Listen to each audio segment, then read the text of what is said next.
Lions in action, heart and more, changing lives from shore to shore. Welcome to Behind the Roar, where we go beyond the titles, beyond the meetings, and into the real stories of service and leadership that make Lions truly impactful. I'm your host, Lion Zach Wozniak. Come on in where service soars, behind the roar, behind the roar, where leaders rise and hearts explode, behind the roar, behind the roar. Viewers and listeners, thank you for coming back for our second round 2 with Lion Jodi Burmester. Jodi, we're happy to have you here. I am excited to be here again, Zach. So nice we did it twice. So I want to start now with something that, in my opinion, is just so powerful about what it is that you do. And so, because you don't just join things, you build things. And so where does that come from you? What about you wants to be this builder within this organization like you are? That is a really interesting question, Zach.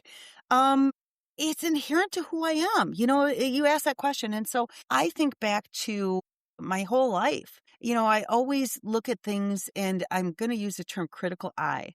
You know, a lot of companies have a quality control group that kind of oversees everything and looks at assessing how things are. Could they be better and all of that? I always look at everything and how can we make it better? And by the way, this gets me in trouble all the time, because the reality is that, you know, people don't always want to hear how they can make it better, number one, because they're embedded into it for whatever reasons. And there's a lot of things that go on, and there's a lot of work that goes into creating these things in the first place. Yep. So having a rather verbal and opinionated human come in and say, wait, why don't you do this? Why don't you try that? Have you tried this? Have you tried that? And I is not always well received. Let's just put it that way. The other thing is that I think it comes from, I found my niche in being a consultant. I like to learn. I'm a lifelong learner. I love to learn about what you're all about, what's your business about, what's this product about, what's this event about, and tell me why you're doing it like this. And I look at it from a consultant's eye. I made a living as a consultant from a marketing communication consultant standpoint for a long time. And even back when I was in ad sales, my job was to learn about the industry, every client, understand the ins and outs of their business, and then help them promote and reach their goals through whatever I was trying to sell them. Awesome. So it's inherent to who I am. And I walked away from the consulting business a number of years ago, and I realized, I don't know, about 5 years ago, 6 years ago, whenever it was, I hadn't done it for a long time. And I ended up going back out and helping clubs. We had put in place a process to help them basically assign someone to come out and work with them to walk through, assess where they're at. And what we call a SWOT analysis now, strengths, weaknesses, opportunities, threats. Yeah. We did member assessments, we did member surveys, you know, what are they looking for and all of those things. And I was doing that with these clubs. And I'm like, oh my God, I miss this so much. I love learning new things and then helping share. I have a wealth of knowledge from 30 plus years of doing all this stuff, plus my marketing background. I love being able to help people reach their full potential, help clubs reach their full potential. And that's really what the driver is, I think. And I think, that happens to be a Lion-based answer to it, but I think that's been the driver all along. You know, what are you about? What do you want to be? And how do we get there? And it's why, you know, now that I'm 60, I've always mentored people, but now I'm really changing my focus to mentoring. Here's how I do it. I'll show you my process. You take it and run with it and make it better, because you've got a million other ideas that are going to take you to the next level. So it's kind of, I think it's just been who I am. No, and that's incredible. And I can definitely say you're one that, like, even with myself too, you've been a huge mentor to me in making sure that my path is you know, moving forward. And I would appreciate you so much for it. And we see the incredible things that you're helping to build. And at the end of the day, it's stuff that's going to strengthen our association and make it that much better for the future and for the future of Lionism. And so it's stuff that really resonates right now, I think. But I think I should add this in right now, because the reality is this is not a traditional path. So let's talk about paths and Lionism. You know, the current structure is so old school, so title driven, right? Yep. And the reality is that you don't need a title to do what you want to do. Nope. You know, I ran for international director a few years back and I didn't get it. And I was crushed, okay? Crushed. But I look back now and I'm so thankful I didn't get didn't get the nod. I wasn't the endorsed candidate. And here's why. If I would have gotten that endorsement, I would not be the person I am today. I would not be doing what I'm doing today. If COVID wouldn't have hit, I wouldn't be doing what I'm doing today. Okay. Hmm. We have to look at everything as an opportunity and seeing that opportunity. And I'm going to bring Daniel up for a minute. When COVID hit, we shut down in the busiest part of the lion season for us here in my neck of the woods, right? So we had all of these social events, and we have so many Lions friends who are family that we were going to see literally week after week after week because of what the schedule was. Yep. And it shut down, and we're like, oh my God, well, we're from Wisconsin. What the heck? We've got technology. Let's check out this Zoom thing and see if we can just have cocktails with our friends and catch up and do it virtually. And then it became a Wisconsin thing. And then we started going out further. And the next thing I know, all of a sudden, Daniel finds out about it. Richard Stevenson finds out about it. And we're being broadcast. Daniel, I think the first time was literally on his phone with a Facebook Live doing it. We never would have seen that opportunity because we came into it with the mindset, this is just a little thing for us all to hang out, right? Yeah. And the next thing you know, it turned into whatever it turned into. And then Daniel's brilliance and what he was working on was some symposiums, and we all came together with a larger team. And it's about looking for that opportunity. Okay. Yeah. Worry about those silly titles. I hate titles. You'll know, you know this full well, Zach, how much I hate them. And you will, on any call, I have the opportunity to say, we are living in the land of no titles. Do not use the titles. Well, and I tell you that all the time, especially that's even like when you look at my title on here that I put title of Lion because that's the one that matters the most. And honestly, that's what when I went to international convention and AP Singh got up there and spoke, his main thing that he talked about was the only thing that makes a higher title important means that you should be the first person that's willing to get up on that bus and go serve. And exactly. And I don't even use the word lion because here's the other thing that drives me freaking crazy. Like sends me over the edge. You walk into a club meeting and if you don't call you Lion Zach and Lion Fred and Lion Wilma, they freaking fine you. I'm like, do you know what? I'm like, I was at the meeting as a guest for whatever reason, and I happened to be a Lion. I mean, I literally was at a club meeting probably 10 years ago now, where the tail twister had a receipt book, or like a waiter like pad. And at the end of the meeting, she handed out these little bills of what you're supposed for the number of times you didn't use the term lion in front of someone's name. I'm like, I'm not paying you this. I will be happy to make a donation to the club. Okay. Don't get me wrong. However, if you think I'm going to call you Lion so-and-so, you better get over yourself, man, because that is such a 1960s type of mentality from my perspective. I'm like, it's obnoxious and it's a turnoff to guests. I love tail twister. Tail twister is one of the most important roles in any club, right? Yep. But there is a line to walk with that.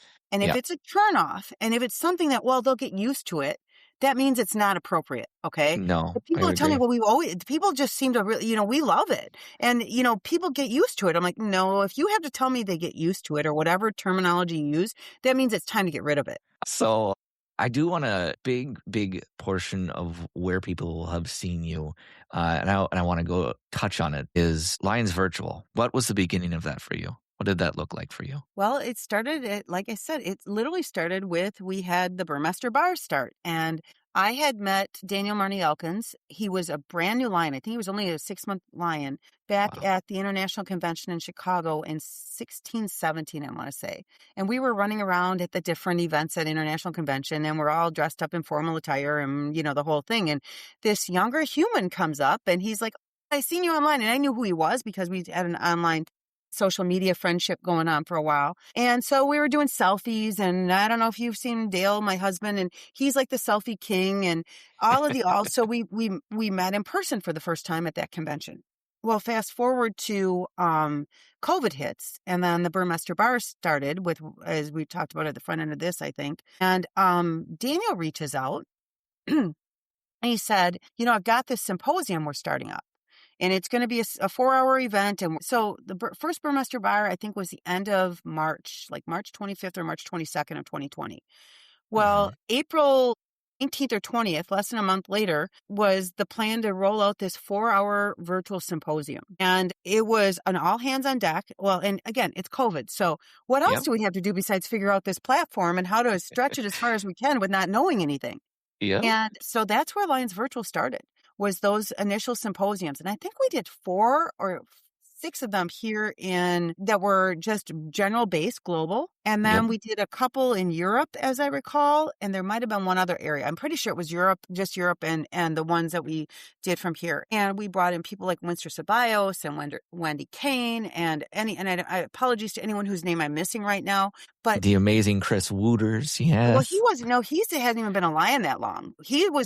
Wooters was not part of the original where we started. So No. this was COVID, the front end of COVID.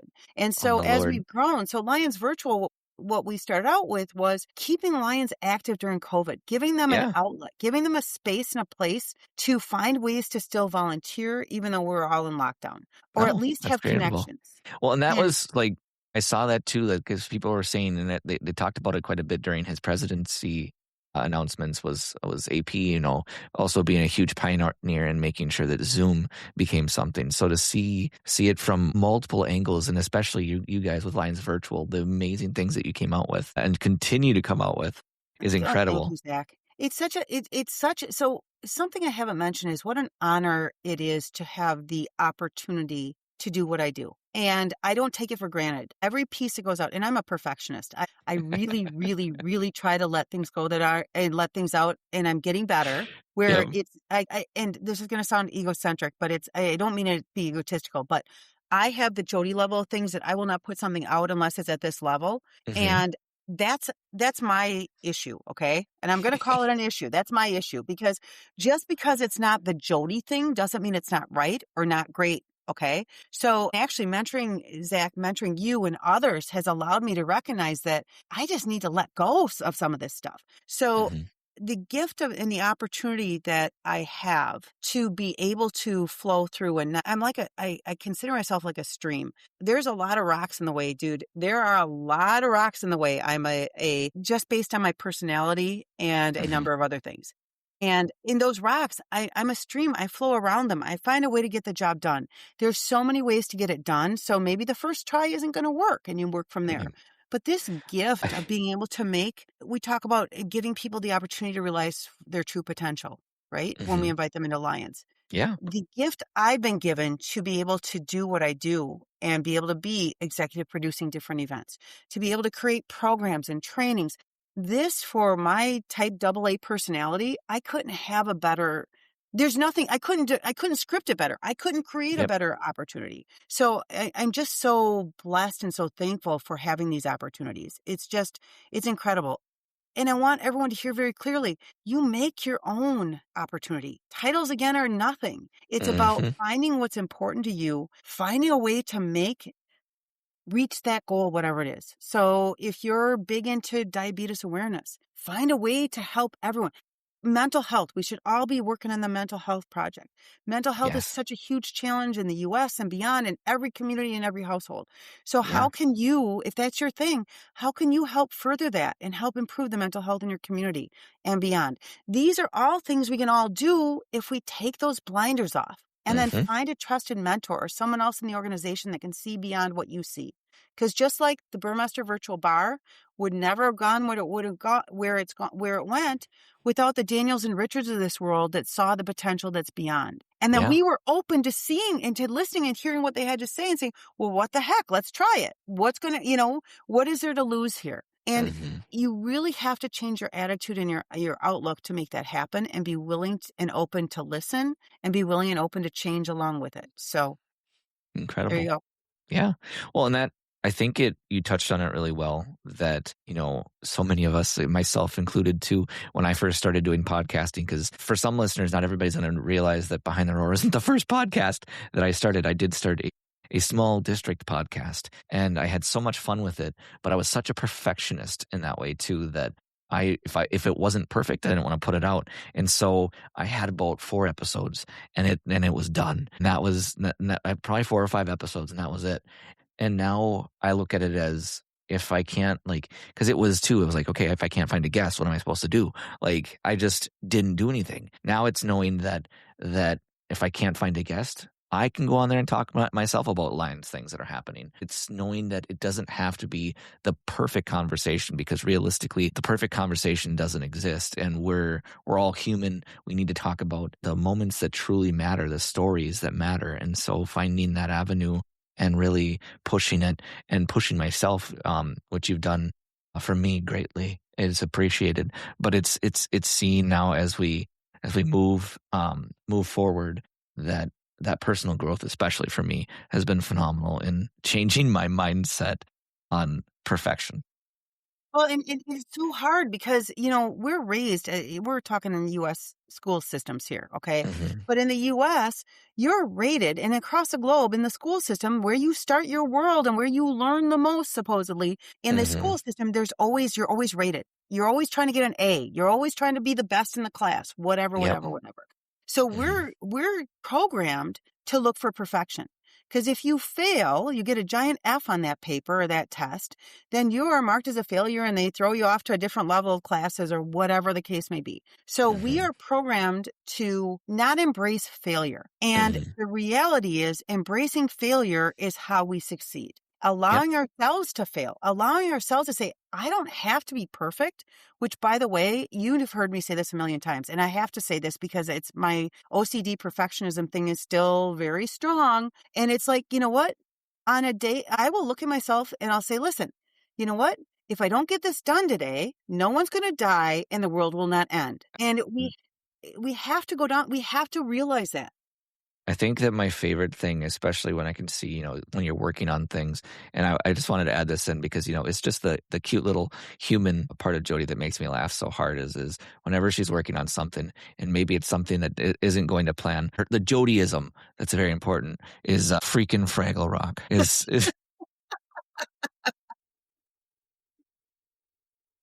Yeah, when you have grandchildren, you have to be a little more creative in your swear words, and I'm a swearer. And yeah, that actually came from my son-in-law. So I was not a Fraggle Rock generation. He was, and he loves Fraggle Rock. So it's like he taught me the Fraggle Rock word to replace my favorite naughty word that rhymes with something you can I guess, I'm think. sure.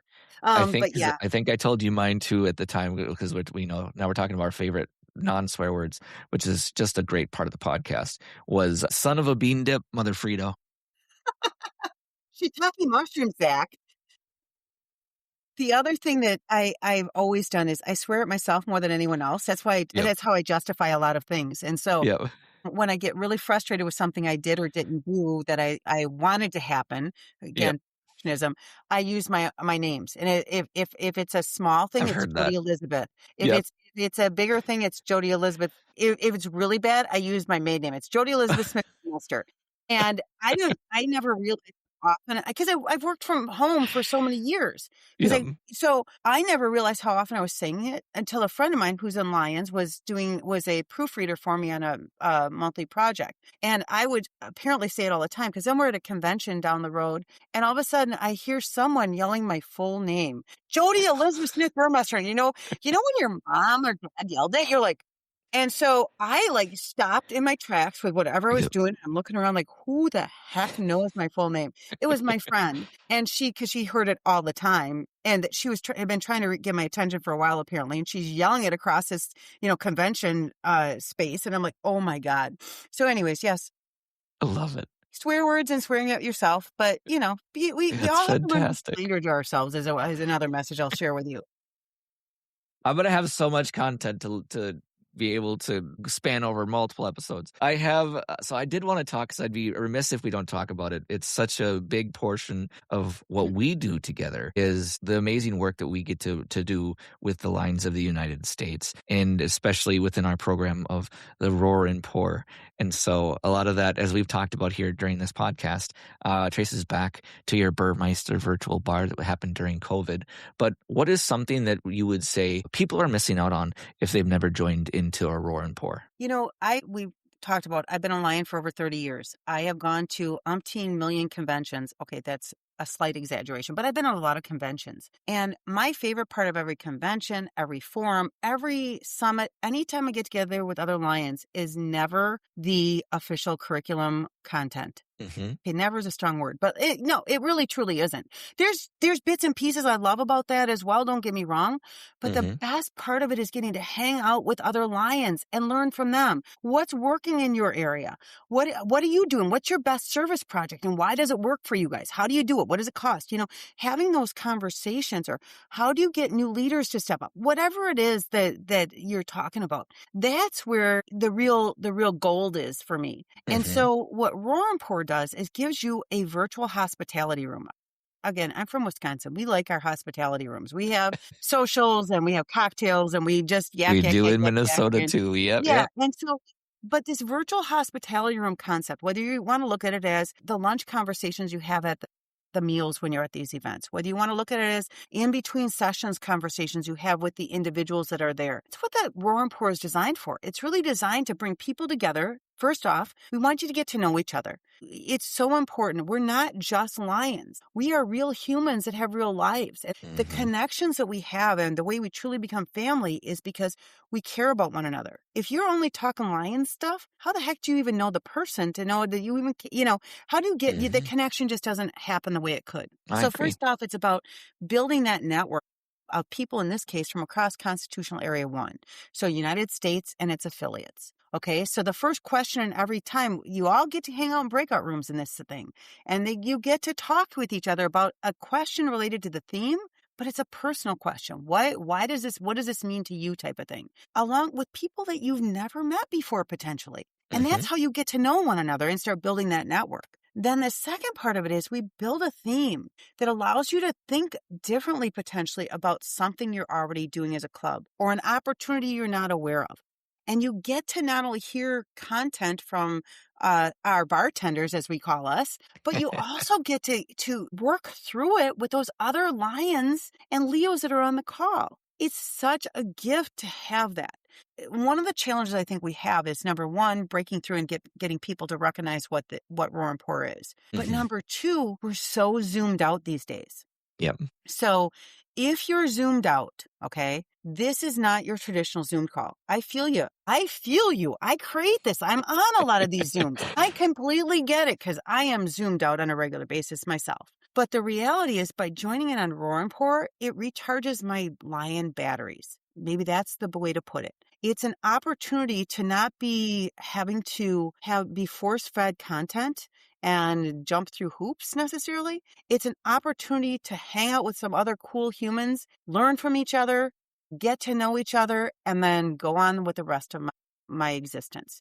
And hey, we're going to challenge you every time to go back and do something and share it with your club. Don't get me wrong, because the reality is when we keep all of this learning just to ourselves and don't take it back and become that spark, that person that helps your club change, we're losing out. So we're always going to challenge you to do that. But the goal of this is to have some fun. We call sociables, which is a remnant of the Burmester virtual bar. We call sociables, and you don't have to be drinking alcohol. I drink water all the time these days instead of a cocktail.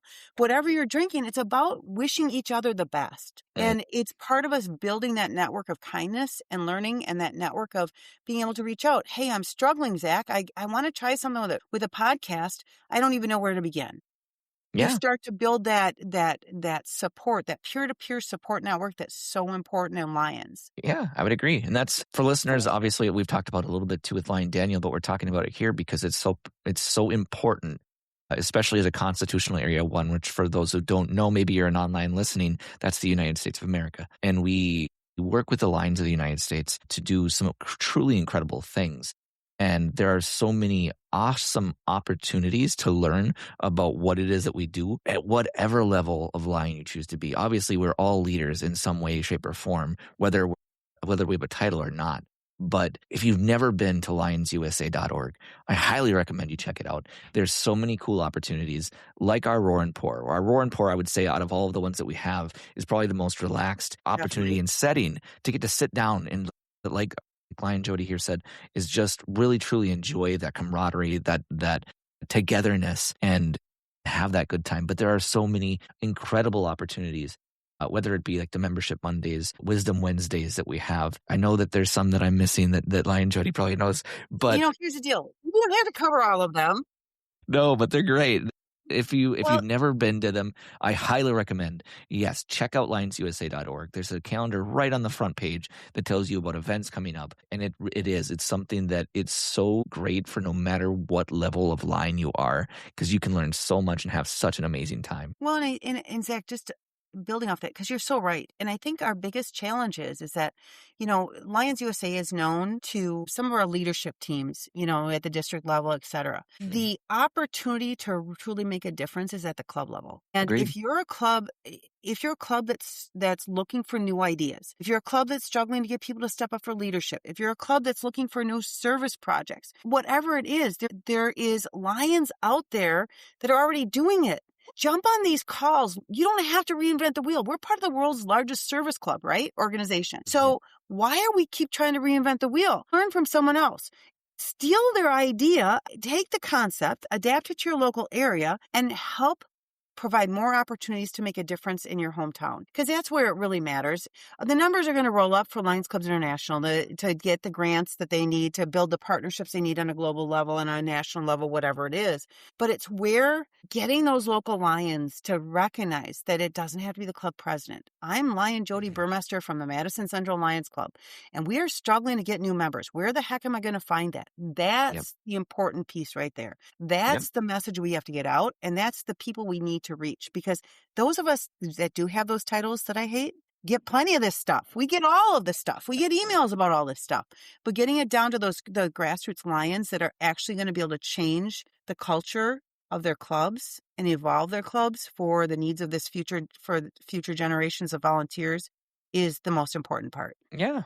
No, I 100% agree. That means everything. As we get further into this, and we're getting down to the end, the wire here at the very end of the questions that I have for you, but I do a few things more that I want to touch on, and one that's huge. That's such an awesome opportunity for anybody, whatever level of lion you are, to be able to watch. Is you help lead something that's at an absolutely massive scale, and that being talking about the LCIF telethon. And so, with that, what does it feel like seeing something like that, of that scope, come together? So, well, very honestly, that was kind of a crazy, crazy thing. So back to COVID days again, and our international officers, I swear to God, did not sleep. So we had, it was Doug Alexander, it was Brian Sheehan, it was Gudrun Ingvadottir, it was Toy, it was Patty Hill, it was all of these humans that were literally on Zoom calls round the clock, trying to keep Lions motivated, try to support them and everything else. So when we were doing those symposiums I was talking about earlier, we actually went to these vice presidents and said, hey, what theme would you like to do for a symposium? And when it came time, we were talking to Douglas Alexander, and we came up with the idea of looking to create a telethon. Well, again, Daniel and I are from the U.S. We were talking about, remember the MD telethons for the Muscular Dystrophy Association telethon that was every Labor Day weekend for 3 days solid. Jerry Lewis didn't sleep, and they had all of these great stories and everything else. What if we did that for Lions Clubs International Foundation? So I'd known Doug from past projects over the years, and so I reached out to Doug. And we had a conversation, and he was all for it. So that's where the telethon came from. Awesome. And as opposed to it just being a symposium, and just being a symposium was a lot. Don't get me wrong. There was a lot of great things that came out of those symposiums. But that gift of Doug having the vision to say yes, and not only having the vision to say yes, but embracing it, was unbelievable. And it's really where it all comes from and continues to go from there. So I have goosebumps right now. I have electricity flowing through my whole body. Just thinking about the impact that not only the funds raised, but that ability we were talking about earlier about being able to tell stories and share stories from across the globe. Because we are a global organization. Our first thing is to change our own communities for the better, right? Do projects that make our community a better place, and let other people join us to help do even more. Well, and so with that, I want to, because we'll keep the goosebumps going, and I want to keep that flow going. A good question for me when it comes to this LCIF telethon: what is a moment from the telethon that has really stayed with you? A defining moment. Maybe. Oh my God, Doug or Zach. I was going to say dude, and then I said Doug. Oh my God, Zach. So we're on telethon 6, okay? So that's coming out June 7th. I don't know that I can name one moment. I think the one thing that stays with me is this. The level of commitment from Lions and Leos across the globe to do the amazing projects that they do is what sticks with me. I always think I've seen it all, done it all, been there, done that, bought the t-shirt type of thing. Because I am still the person that reads the Lion magazine every month and gets inspired from clubs and across the globe. I do Or too. quarterly now or whatever it is. I'm the Yep. one that follows all these other stories and I click on them and I read them and then I go look up more if I'm really interested. And I put them in an idea bank, for future things. So, I am constantly, and the thing that sticks with me is that I am so proud of and so impressed with and so inspired by all the amazing things Lions do. And this sounds cheesy and it sounds like a marketing tagline, but I'm serious. I'm going to cry again. I don't know if I cried on this segment or not yet, but the reality is the lives we touch with the things we do is just unbelievable. Yeah. And, for many years, and I'm going to tell you my little origin story quick because it kind of fits in here. But for many years, I was a Lion for probably, if you've been around the block and you've been with seasoned members, you'll say, you'll hear them tell the story of, I joined Lions on this date and I became a Lion on this date. Okay. I'd been a Lion for like 8 years. I was very active. I was doing 8 million things all the time, but it was just another thing on a checklist. Okay. Very honestly, I loved what I was doing, but it hadn't grabbed my heart and my soul. And in Wisconsin, we have a Lions Eye Bank of Wisconsin, and we have a relatively unique thing called the Lions Cornea Express that allows Lions to go, people who donate their corneal tissue, we go out and in like 40-mile segments, we bring it from where it was donated into the eye bank in Madison, Wisconsin, and then we take it back out again for transplant. I've been doing that for a long time. And one afternoon, my kids one was in middle school and one was elementary school. I get a phone call. And Jodi, can you there's three corneas that need to go to Johnson Creek, about 40 minutes away. And at first I was going to say no, because I had my kids plus a neighbor's kid that I ran Jodi's after school homework club, which is, Yep. Jodi, you sit there and do your homework. But anyways, and I was going to say no. And I decided, you know what? This is an opportunity. So I said yes. And the other child, I have 2 girls, as I mentioned earlier earlier on, but I have 2 girls and I did not have boys. Well, the other child is a boy and he's the same age as my older daughter. Mhm. So I picked them up from school and they're like, wait a minute, what do you mean we're not going to your house? I'm like, well, nope, we're going on a little adventure. Take them on the adventure. And on the way is where I truly became a Lion. That 40 minutes changed my world forever. Because here's the deal. My kids grew up with me being a Lion. Leah was born, but she was a baby. Aaron was born. I had Aaron when I was a Lion. They asked questions that no adult would ever ask. And explaining to them why we were doing what we were doing, how it worked and everything was life altering. Number one, I learned that boys, the whole thing, I'm in a minivan for God's sakes. And I got 3 kids and I got 3 or 4 boxes of corneal tissue that's going out for transplant. Yep. And all Scotty wanted to do was open the boxes. I'm like, dude, if you open that box, you're getting put out on the side of the road and I'm calling your parents and telling them that they may never see you again. So I finally had to threaten the child to that level. Obviously, I wasn't going to do that. However, it took that to get Scotty to listen. But I had to explain to them, or I got to explain to them that because of us making that trip, the next day, 4 people were going to be able to see again. I'm a marketing person. I can't hardly put a Band-Aid or an ACE bandage on, right? Yep. Give some Tylenol. That's my skill set in medical land. But because I'm a Lion, Yep. I could help someone see. Are you kidding me? That's when, and again, I'd made numerous trips before this. I knew what was going on, but until I saw it through the eyes of those kids, Mhm. I had no idea. It just didn't hit me the same. Mhm. So whatever your moment is, it's there for you. I had heard this story that, I became a Lion, I joined, and I'm like, yeah. It's just another checkbox.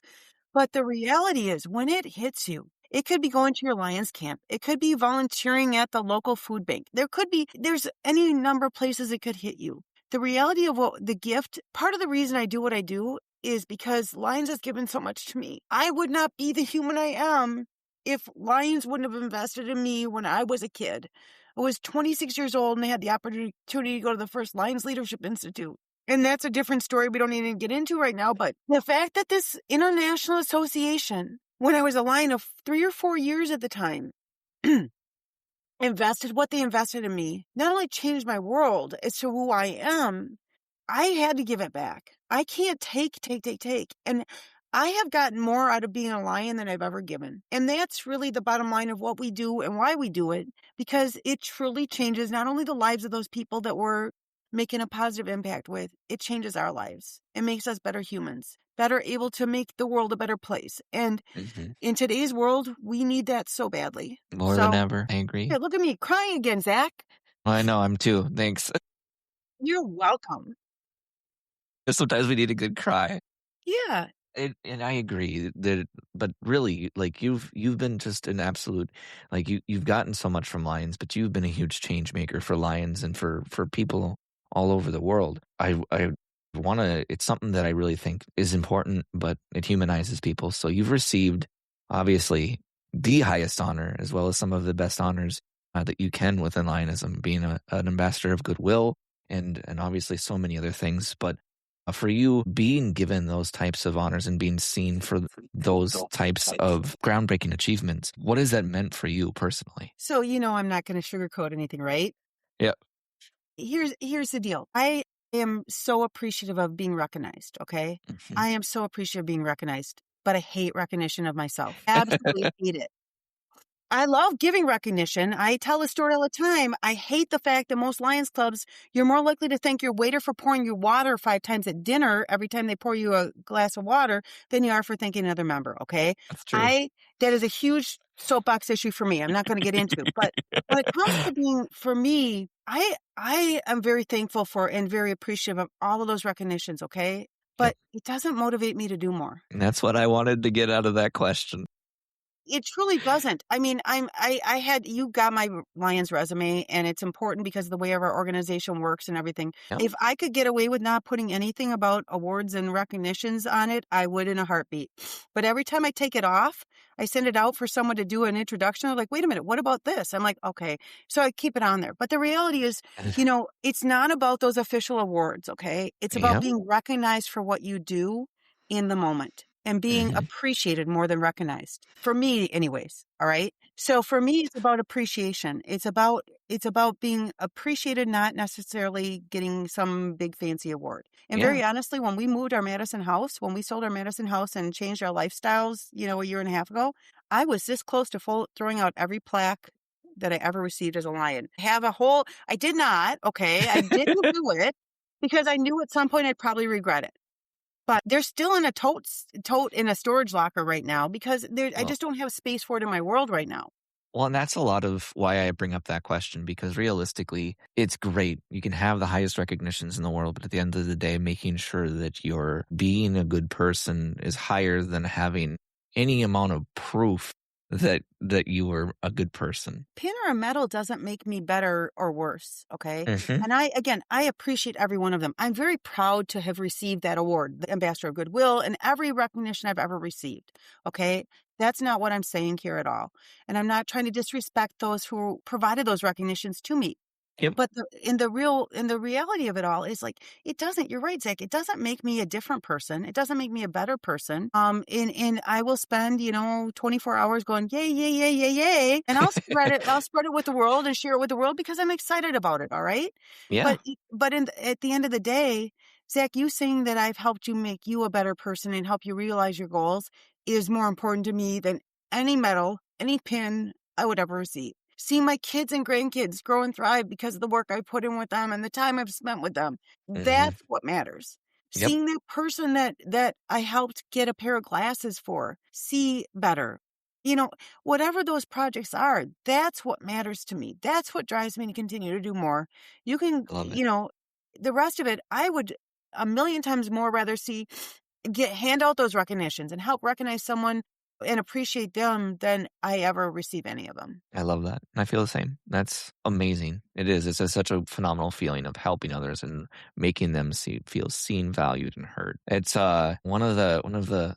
I've got just probably, I think, about 2 more questions I got for you in there, but I do an important one because I don't feel like I've ever seen it. Do you ever slow down, or is that just not your thing? Well, I slow down a lot more than I used to, very honestly. And I had a health scare a couple years ago that took me out for about 6 months. Oh. Since that, and it was a medication reaction and it caused a lot of brain fog. So I slow down a lot more than I ever used to. But, I'm not happy unless I'm running at 150 miles an hour, quite honestly. I A feel friend of that. mine, long-term personal friend of mine used to say, there's type A people and then there's type A's like Jodi. And it's just part of I'm not happy just sitting around. And I do take breaks. I love to watch old movies, and if I get a migraine, I sit there and I have old black and white movies on, and I take a lot of breaks, quite honestly, a lot more than I ever used to, but no. And I can't say no, which is a big part of the problem. If I learned to say no, I would actually be able, yeah. And if any of you that are listening figure that out, I am happy to help you market your $1 million, bazillion dollar idea on how to teach any of us to say no on a regular basis.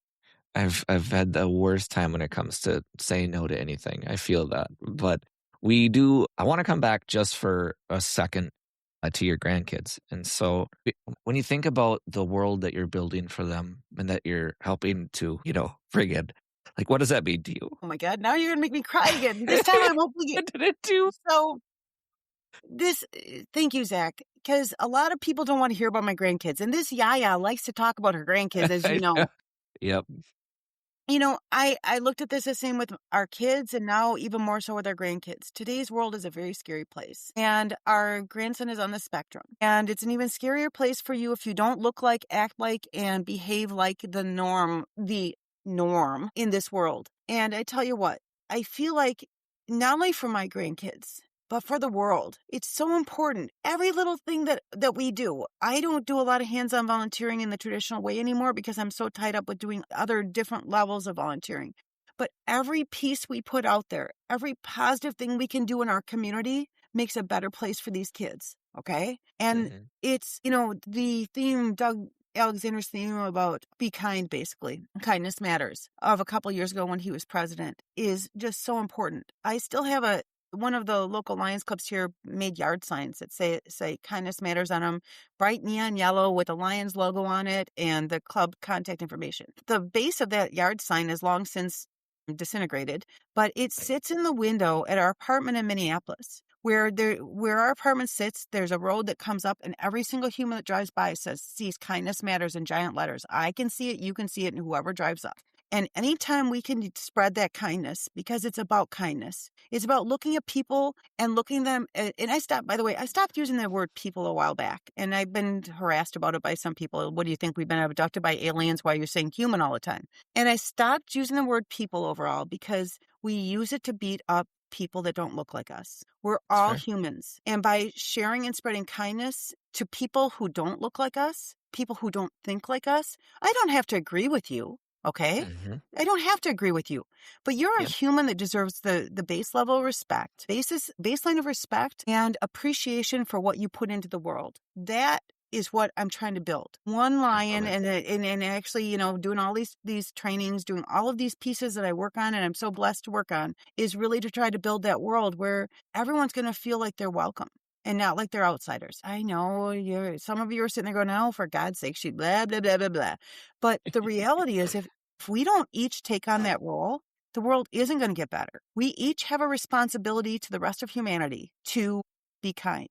Be kind first. Take that grocery cart for the elderly person and take it back to the cart corral. Reach out and just smile. For God's sakes, just smile at someone. Just a smile as you're walking down the street can change someone's day, can change someone's world. So do it. Love it. My last question for you. When people hear this story today on this podcast, how do you hope it will inspire them? And what do you hope it will inspire them to do? I hope it inspires them to be kind and to try to make the difference in the way that they can make the difference. When I was younger, I didn't realize how they always say everyone's born with a specific purpose. We're all born with a certain mindset. We find our career, we find our path based on what our skills are, right? And I hope for each and every one of you that you take those skills, those talents that you have, and apply them to make the world a better place. Whatever that looks like for you is going to be your personal path. And I hope it's Lions because I believe and I'm so passionate about what we do as an organization, both locally and then as a global organization. It is an opportunity for you to take those talents and make a difference because so many people in today's world feel so isolated. They feel like no one cares. They feel like there's no way for them to do that because the world is, everything on the news, everything on social media is so negative and blah, blah, beating you down.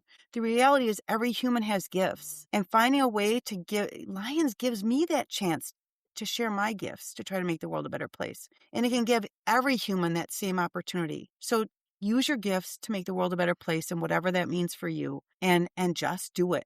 Don't be afraid. Take a step out of your comfort zone. Heck, half of what I do right now, I only know how to do because I learned by mistake, right? I was willing to say, it's okay if I goof up. Y'all have seen me on Zoom calls. Hey, you know what? We all make mistakes. Let's all learn together on how we move forward. I love that.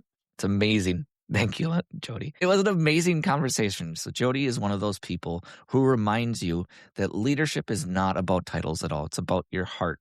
It's about showing up. It's about something bigger than yourself. Sometimes it's about creating that space that makes somebody feel like they belong. Whether it's creating global programs, mentorship, maybe it's even just sitting down at a virtual bar on a random night. But Jodi, thank you for the impact that you've made and for the way that you show up for people every single day. You and I have cried quite a bit, and now you're going to make me cry again. Zach, thank you. Thank you for the opportunity just to hang out and chat. We hang out and chat, but it's usually project driven. So this opportunity to just hang out and chat more is fantastic. And I would love the opportunity to turn the tables on you, my friend, at some point down the road when it works, and have the conversation with you from me asking you questions. Because the reality is you are such an amazing human, and you are pushing boundaries and changes that are going to take us to another whole level. So at some point down the road, whether it's through this or something that I make up on my own, I would really love the opportunity to turn the tables on you, because your story is such an inspiration and such an opportunity for people that are in their 30s to step in and make Lions an opportunity for you to realize your full potential. So thank you, my friend. Thank you. That'd be an honor. It'd be fun. Awesome. Well, to everybody that is listening, if this conversation has resonated with you in any way, if it's made you think, reflect, or maybe even take that next step maybe into service, that's what it is that Behind the Roar is all about. Thank you for being with us today, and we'll see you in the next episode. Thank you, guys.